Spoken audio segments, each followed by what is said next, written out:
right, we found one. It's John David Washington and Malcolm Washington's closet pick. We'll have to find out who the Washingtons are. So we've got Decalogue, I'll have to look at it. Mirror, look into it. Menace Society, I've probably seen clips. Dry Longso, look into it. Irma Vep, Rosetta. Black Orpheus I know about. The Underground Railroad is something I might look at today. Faces is John Cassavetes. He likes that one. The Essential Jacques Demy. We got the complete films of Agnes Varda. I've already started looking into that. We also have Jackie Chan. This is the emergence of a superstar. I've heard about this Jackie Chan thing. Malcolm X, I saw it in the movie theater. I thought it was good. Ghost Dog. The Way of the Samurai is a very, very good one. That's Jim Jarmusch. We're going to revamp this, get it up on Facebook. I'm doing a Criterion collection on Facebook. So I have my own, basically what it is. Anybody that goes in, that I know about, that I get information, it goes on my Facebook in a category. It goes into, on a Facebook on a category so I can have a collection. This is how I'm going to start seeing films. So people go on the Criterion Closet and they find the movies, or they know about them and they recommend them. It's a way to get an education. Now, the one I'm going to look at is Faces. This is John David Washington's and Malcolm Washington's closet picks. We need to find out about those guys. See if they're filmmakers, what's going on. We'll look at it later. They put all kinds of people in those closets. And that's called the Criterion. It's all right there. That's how we can get some education right here. It's going to be in the Criterion. Now, what we're going to do, bounce out of that. We got the information from YouTube. That's where we get information. Boom, YouTube. You see it? Boom. Now we can watch Faces. We open it, and we open it. You can do it through your phone, but I use my phone constantly. Now, won't always open. Sometimes you have to offload it, completely delete it, and then put it back on. And you download it again, and then you can see it again. You'll have a little QR right here. Get the QR, and you get in that way. But you got to pay $11 a month for it. It's $11.47.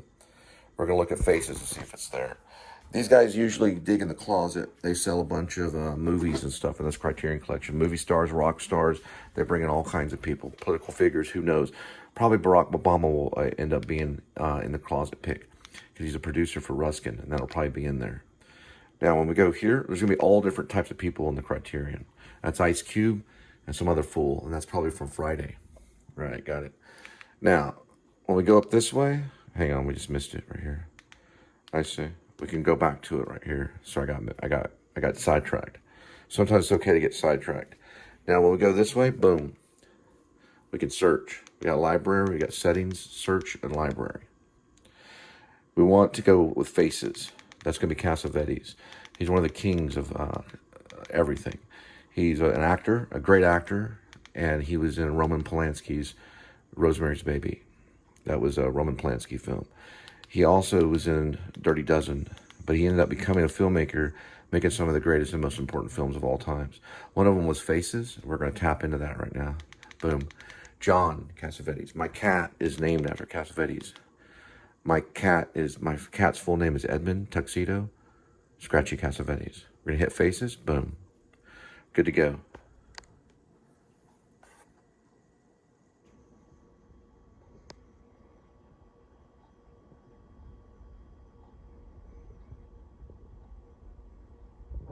Just a note for you guys, I did make a short film with Robert Bosquet. He's a playwright, and that film was called, you guessed it, it was called Faces. It's a little bit different than this one. Short film, probably his own video on VHS.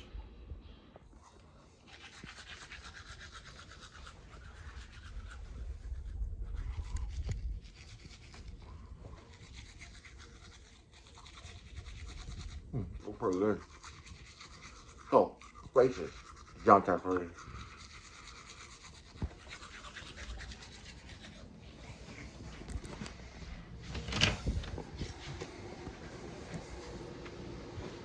What are you doing?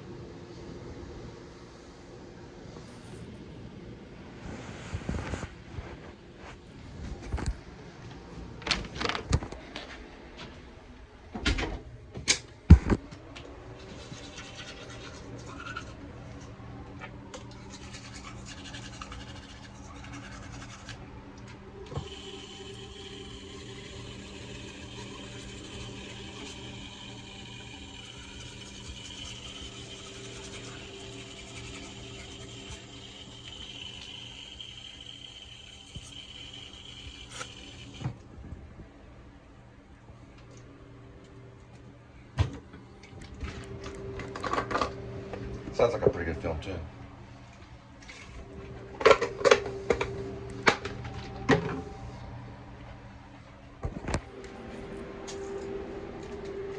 Malcolm X one I've seen before too.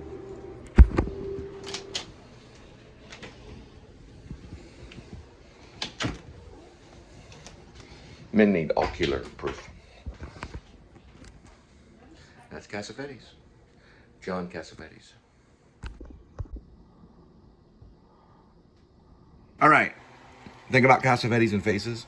First of all, she looks very similar to the woman and Woman Under the Influence, and I wouldn't be surprised if it wasn't the same one or someone that she knew. These guys were ugly. Doesn't mean they were bad actors. They were not movie stars per se. They were good actors. He's a good actor, but he's ugly. So Cassavetes, which was a handsome man, John Cassavetes was a handsome man, wanted to use these ugly people as like real people. It's like an Edward Albee play. It's done with a lot of arguments. You ever seen the Edward Albee play, Who's Afraid of Virginia Woolf? It's a lot like that. It's in black and white.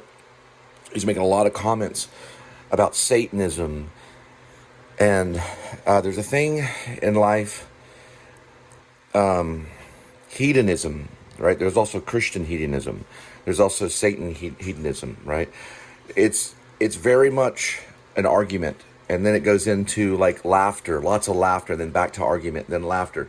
It's almost dealing with behavior, which Cassavetes was a masterpiece. Cassavetes dealt with behavior. That's was his masterpiece. David Lynch dealt with the angle of the camera. Jean-Luc Godard doesn't like David Lynch. Jean-Luc Godard doesn't. But Cassavetes was talking about behavior. So his artwork, his sculpting was in the acting and the behavior because he was an actor. David Lynch would have done this all completely different, and he would have changed the script, and it had shadows and weird things going on, and maybe some kind of rabbit would have came in and said something like, I know the man next door, or something like that.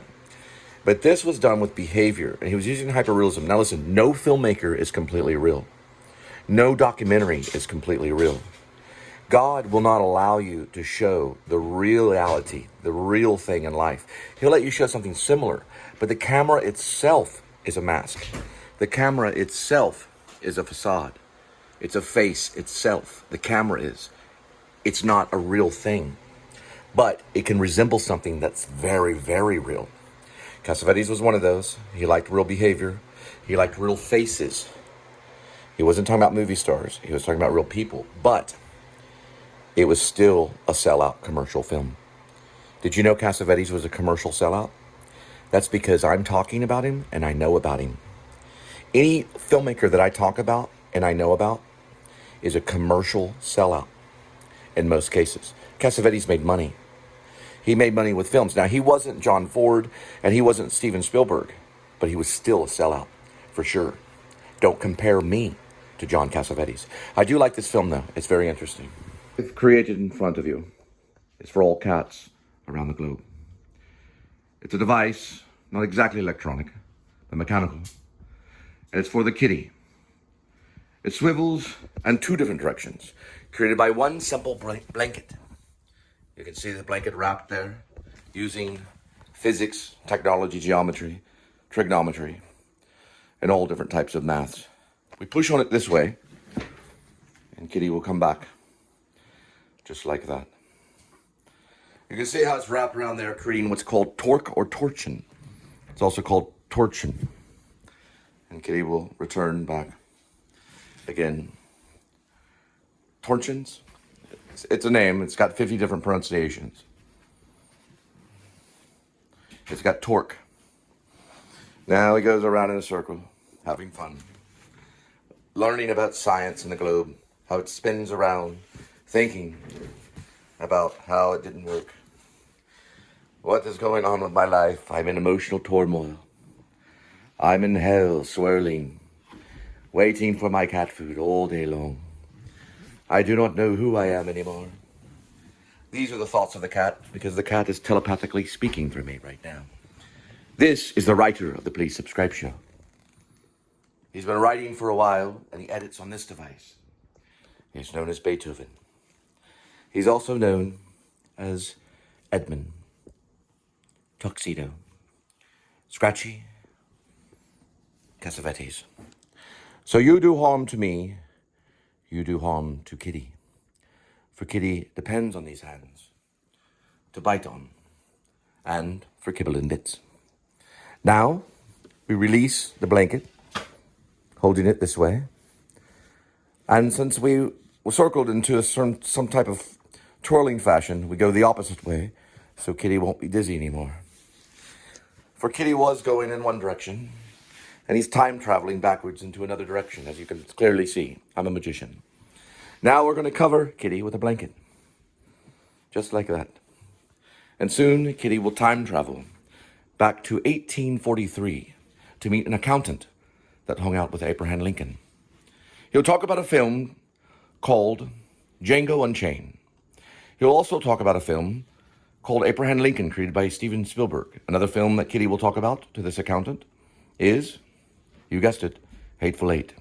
One that I do not own, by a man named Quentin Tarantino. Now in my book, which I created, it's actually a novel called Rib, parentheses, or Dog Night Out, close parentheses, dash, Shepherds of Alaska. In my book, as you can see, and my novel, Kitty likes this, by the way, there's a character that's similar to Quentin Tarantino, because they time travel in my book. So do the cats. It's a sequel to C.S. Lewis's The Lion, the Witch, and the Wardrobe. And they meet a man that's called Clinton Snaracino. I was going to write the scene just the other day. And the RIB unit, which is like a militia, small task arms form, that's a commandos. You know what I mean? They're like commandos. Revolutionaries, as P.T. Anderson calls them. I call them militia. They break into Clinton Snaracino's house and kidnap him before they kidnap Mark Zuckerberg. Exactly. And they question him about a judge that he paid off. This all happens in 1849 in the Hollywood Hills. Oh, I didn't mention that, did I? Now, it actually happened on a set. Yes, it's a Hollywood set. So you can't tell the difference between the real time or not. We'll talk about that later. Everyone will be dressed in 1849 gear. Kitty, are we okay? Now, Kitty has come back from this adventure because the cat tells them where the wardrobes are. They can smell where the cat food is. And some people will feed these cats by wardrobes that time travel. You okay, Kitty? You went through an experiment. Are you okay? Your tail is waggling different. How's your paw? Is your paw okay? He went on a theme park ride. I think it'll be okay, Kitty. It'll be fine.